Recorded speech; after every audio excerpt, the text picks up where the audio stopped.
नमस्कार, आप देख रहे हैं एनडीटीवी इंडिया। आपके साथ मैं हूं गीता जोशी। और शुरुआत ट्रक ड्राइवर्स की हड़ताल से। हिट एंड रन केस के लिए नए कानून को लेकर सरकार और ट्रांसपोर्टर्स में सुलह हो गई है। ट्रांसपोर्टर्स संगठन ने देश भर के ड्राइवर से काम पर वापस लौटने को कहा है। गृह सचिव के साथ all India motor transport Congress के प्रतिनिधियों की बैठक हुई।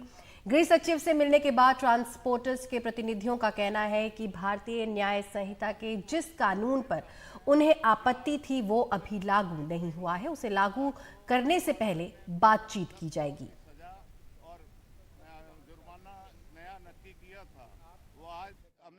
सरकार ये बताना चाहती है कि ये नए कानून एवं प्रावधान अभी लागू नहीं हुए हैं। हम ये भी बताना चाहते हैं कि भारतीय न्याय संहिता की धारा 106(2) को लागू करने से पहले all India motor transport Congress से विचार विमर्श करने के बाद ही निर्णय लिया जाएगा। हम all India motor transport Congress तथा सभी वाहन चालकों से अपील करते हैं कि आप अपने अपने कामों पर वापस लौट आएं। आज हमें 7 बजे गृह मंत्रालय गृह सचिव भल्ला जी की अध्यक्षता में उच्च स्तरीय एएमटीसी के पदाधिकारियों से मीटिंग हुई और आपको सूचित करते हुए हमें यह खुशी है कि 106(2) में जो 10 साल की सजा है और जुर्माना है वो कानून अब तक लागू नहीं हुआ है। और हम आपको पूरा आश्वासन दिलाते हैं कि ये कानून लागू नहीं होने देंगे। आपको कोई चिंता करने की जरूरत नहीं है। जो भी निर्णय होगा आपकी चिंता हम बार बार मंत्रालय में भारत सरकार के पास लेके आ रहे हैं। और इस खबर पर ज्यादा जानकारी दे रहे हैं हमारे सहयोगी Parimal Kumar. All India motor transport Congress किसी हड़ताल पर नहीं जा रही। दरअसल लंबी चर्चा के बाद गृह मंत्रालय में गृह सचिव से जब 10 सदस्यीय all India motor trans congress के प्रतिनिधि मिले तो करीब 2.5-3 घंटे तक ये बैठक चली और बैठक के बाद ये फैसला लिया गया कि अभी तक जो नया हिट एंड रन कानून के प्रावधान हैं वो लागू नहीं किए गए हैं और तब तक लागू नहीं किए जाएंगे जब तक all India motor transport Congress से सलाह मशवरा नहीं किया जाता। तो यानी कुल मिलाकर जो पुराने प्रावधान थे हिट एंड रन को लेके वही लागू हैं और ये बात सीधे तौर पे गृह सचिव की तरफ से कही गई है। तो जो भी संदेह की स्थिति है, जिस संदेह के आधार पर अलग अलग जगहों पर देश के अलग अलग कोने से ड्राइवर सड़कों पर अपनी नाराजगी जता रहे थे, तमाम इसेंशियल सर्विसेज प्रभावित हो रही थी, अब उस पर विराम लग जाएगा क्योंकि अब सीधे तौर पे all India motor transport Congress ने कह दिया है कि अब तमाम जो नाराज ड्राइवर हैं वो अपने अपने काम पे लौट जाएं क्योंकि अभी तक जो पुराना प्रावधान है हिट एंड रन का वही लागू है। नए प्रावधान को लागू करने से पहले सरकार all India motor transport Congress से सलाह मशवरा करेगी और उसके बाद ही कोई फैसला लिया जाएगा। लिहाजा जो विरोध था उस विरोध का फिलहाल कोई आधार नहीं और जब आधार नहीं तो जो नाराज ड्राइवर हैं वो अपने अपने काम पर लौट जाएं। और ये सीधे तौर पे संदेश जो है वो दिया गया है क्योंकि हमने देखा कि कल से जब हालात इस तरीके के बने उसके बाद किस तरीके से चाहे सब्जियों के दाम में उसकी कीमतों में उछाल हो या फिर पेट्रोल डीजल को लेकर एक किल्लत की आशंका की बात हो, जिस अलग अलग जगहों पर लोग जो है वो कतारबद्ध तरीके से पेट्रोल और डीजल भरवाते हुए नजर आए। तो ये तमाम चिंता और चुनौती लगातार बढ़ती जा रही थी, खासतौर पे एसेंशियल सर्विसेज को लेकर। और अब सरकार के हस्तक्षेप के बाद, मुलाकात के बाद अब एक सहमति बनी है और सहमति में सीधे तौर पे all India motor transport Congress जो पहले से भी दोहरा रही थी इस नए कानून को लेकर, उसके प्रावधानों को लेकर चिंता जाहिर कर रही थी, अब उसको एक उसको सकारात्मक रवैया सरकार का मिला है। लिहाजा जिस हड़ताल को लेकर आशंका जताई जा रही थी वो हड़ताल अब नहीं होने वाली है और साथ में जो नाराज ड्राइवर हैं, जो सड़कों पर हैं, उनसे भी अपील की गई है कि वो अपने अपने काम पर लौट जाएं। नई दिल्ली से परिमल कुमार, एनडीटीवी इंडिया। और अगली खबर मणिपुर से। मणिपुर में नए साल के पहले दिन हुई हिंसा के बाद म्यांमार सीमा से लगे मोरहे से हिंसा का दूसरा मामला सामने आया है। साल का सिर्फ दूसरा दिन और 24 घंटों के अंदर 4 लोगों की मौत, कम से कम 15 लोग घायल हैं, जिनमें सुरक्षा बलों के साथ जवान भी शामिल हैं, जिन्हें एयरलिफ्ट कर इलाज के लिए मोरहे से इम्फाल ले जाया गया। बीएम संजू के साथ रत्नदीप चौधरी की रिपोर्ट देखिए।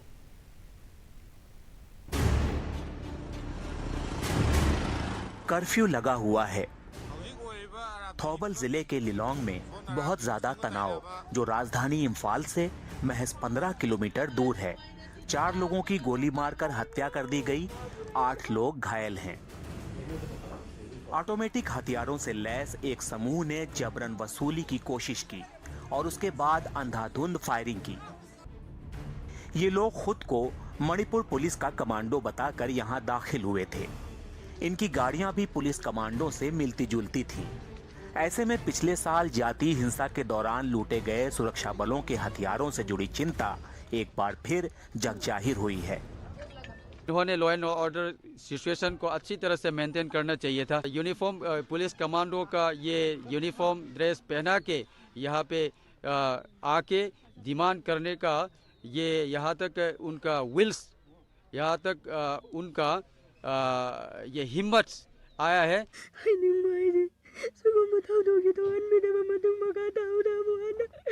हम चाहते हैं कि ऐसी दुर्भाग्यपूर्ण घटना दोबारा ना घटे, ऐसा गम किसी और को बर्दाश्त ना करना पड़े, कोई और परिवार ऐसे हालात का सामना ना करे। पिछले साल मई के महीने से ही मणिपुर में जाति हिंसा हुई और इस साल की शुरुआत में भी फिर से हिंसा के वारदात मणिपुर में हो रहे हैं। और इससे भी बड़ा जो सवाल है वो है ऑटोमेटिक जो हथियार इस्तेमाल हो रहे हैं। सरकारी आंकड़ों के मुताबिक पिछले साल मई से अक्टूबर तक जब जाति हिंसा हो रही थी तब पुलिस के आर्मरी से 5,600 वेपन लूट किए गए। इसमें से 1,500 वेपन फिर से रिकवर किया सिक्योरिटी फोर्सेस ने अक्टूबर महीने तक, और 6,50,000 एमुनिशन लूट किए गए। इसमें से 20,000 एमुनिशन अक्टूबर के महीने तक रिकवर किया गया था। लेकिन ये मणिपुर की अकेली चिंता नहीं है। पिछले कुछ दिनों में म्यांमार सीमा से लगा मोहरे संदिग्ध आतंकियों और सुरक्षा बलों की भिड़ंत का युद्ध क्षेत्र बन गया है। 7 लोग गंभीर रूप से घायल हुए हैं।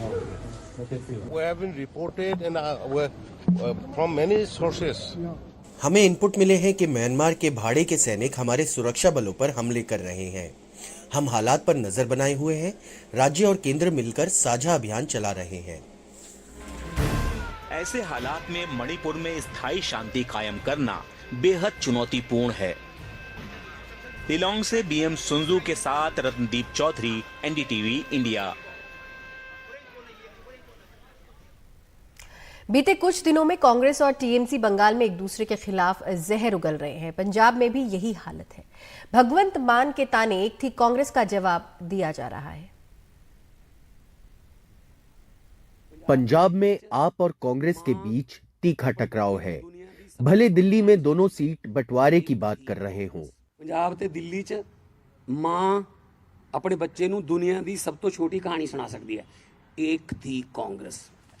मान ने ये बात तब कही जब उनसे पंजाब कांग्रेस के नेताओं की आपके साथ गठबंधन करने को लेकर अनिच्छा के बारे में पूछा गया। कांग्रेस ने भी तीखा जवाब दिया।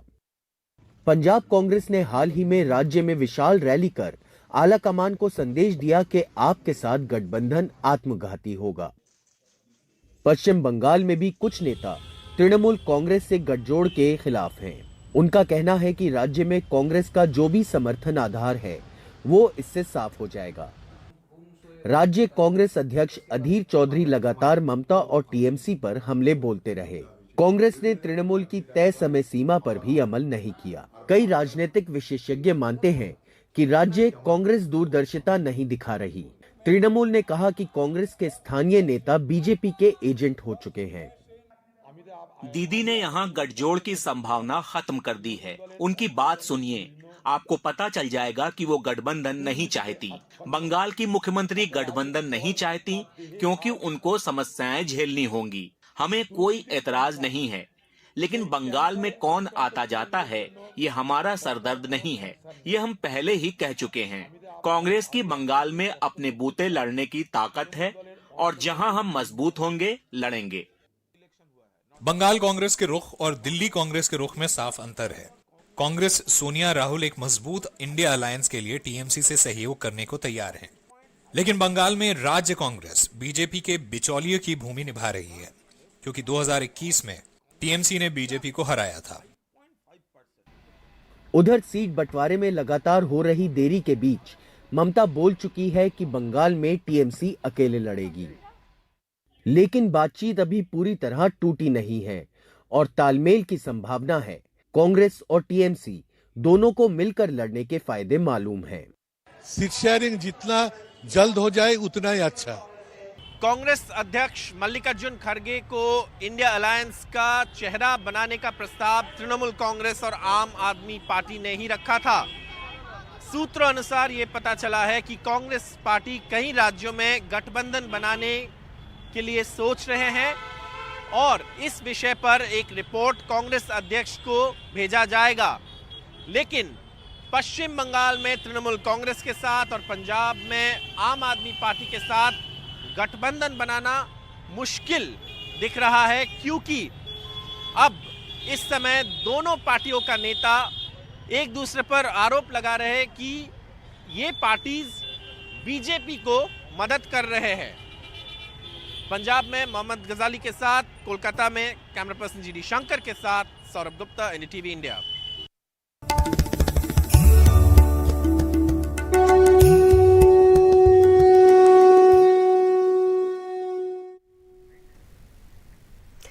कर्नाटक से आने वाले बीजेपी के नेता ये जरूर कहने लगे हैं कि रामलला की प्रतिमा का अंतिम चयन हो गया है। कर्नाटक के प्रसिद्ध मूर्तिकार अरुण योगीराज की बनाई रामलला की प्रतिमा ही गर्भगृह में स्थापित होगी, लेकिन खुद योगीराज ने इस पर मुहर नहीं लगाई है। वैसे आपको ये जानकर आश्चर्य होगा कि मूर्ति बनाते समय योगीराज ने गोपनीयता का इतना ध्यान रखा कि अपनी माता को भी रामलला की मूर्ति नहीं दिखाई। अरुण योगीराज का नाम हर जुबान पर है, हो भी क्यों ना। राम की जो मूर्ति उन्होंने तराशी है, अयोध्या के राम मंदिर में उसकी प्राण प्रतिष्ठा होने के समाचार आ रहे हैं। ತುಂಬಾನೇ ಖುಷಿ ಆಗ್ತಾ ಇದೆ। मैं बहुत खुश हूँ। काश उसके पिता जीवित होते तो बहुत खुश होते। पूरी दुनिया मेरे बेटे की कला को देखेगी। ಪ್ರಪಂಚವೇ ನನ್ನ ಮಗಂದಿದ್ ನೋಡುತ್ತೆ ಅಂತ ಖುಷಿ ಪಡ್ತೀನಿ। तकरीबन 6 महीने की मेहनत से गढ़ी गई 5 साल के बाल राम की 51 इंच लंबी मूर्ति के बारे में कहा जा रहा है कि अरुण योगीराज ने इसमें हर भाव को इस बारीकी से उभारा है कि भक्त जब दर्शन करे तो उनके रोम रोम में समाये भगवान राम की छवि जीवित हो उठे। ತುಂಬಾ टाइम ಕೊಡ್ತಾರೆ ಮತ್ತೆ बहुत समर्पित होकर अपने काम को करते हैं और बहुत समय देते हैं। जब तक उन्हें खुद भगवान नजर नहीं आ जाते वो शिला पर काम करते रहते हैं। ದೇವರು ವಿಗ್ರಹ ಕೆತ್ತುತ್ತಾರೆ ಅವರು। किस मूर्ति का चयन हुआ है इसको लेकर रहस्य बरकरार है, लेकिन एक रहस्य और बना हुआ है मूर्ति में इस्तेमाल किए गए पत्थर को लेकर। ये पक्का नहीं है कि भगवान श्री राम की मूर्ति उत्तर कर्नाटका के कारकला के पत्थर से तैयार की गई या मैसूर के एसडी कोटे के पत्थर से, लेकिन माना जा रहा है कि मूर्ति उत्तर कन्नड़ा जिले के कारकला के पत्थर से तैयार की गई है और इसकी वजह भी है। पौराणिक मान्यताओं के मुताबिक कारकला आध्यात्मिक शहर श्रृंगेरी से तकरीबन 60 किलोमीटर दूर है। श्रृंगेरी का नाम ऋषि श्रृंग के नाम पर पड़ा, जिनके बारे में मान्यता है कि उन्होंने ही महाराज दशरथ के लिए पुत्र कामेष्ठी यज्ञ करवाया, जिसके बाद ही महाराज दशरथ के घर भगवान श्री राम, लक्ष्मण, भरत और शत्रुघ्न का जन्म हुआ। दूसरी वजह यह भी हो सकती है कि कारकला या नेल्ली केर स्टोन शिल्पकारों की पसंद है, क्योंकि ये पत्थर न तो ज्यादा कठोर हैं न ही ज्यादा नरम। ऐसे में भावों को उभारने में काफी मदद मिलती है। साथ ही मौसम का भी इस पर कम असर होता है। अरुण योगीराज के पिता और दादा भी मूर्तिकार थे, बल्कि अरुण योगीराज के दादा तो वोडियार राजघराने के शाही शिल्पकार भी रहे। बेंगलुरु से निहाल किदवई, एनडीटीवी इंडिया। वहीं अयोध्या में सरयू नदी के किनारे 823 फीट ऊंची श्री राम की मूर्ति लगेगी। इस मूर्ति के पायलट प्रोजेक्ट का काम शुरू हो चुका है। गुरुग्राम में इसका जो प्रोजेक्ट है उस पर काम शुरू हो गया है। साथ ही एक डमी मूर्ति बनाकर तैयार भी कर दी गई है। मशहूर मूर्तिकार नरेश कुमावत को ये जिम्मेदारी सौंपी गई है। गुरुग्राम के मानेसर सेक्टर 8 में 3D एनिमेशन और कंप्यूटर की मदद से मूर्तिकार नरेश इसे तैयार करने में लगे हुए हैं। करीब 2 से 3 साल बाद ये मूर्ति तैयार हो जाएगी और फिर सरयू नदी के किनारे स्थापित होगी।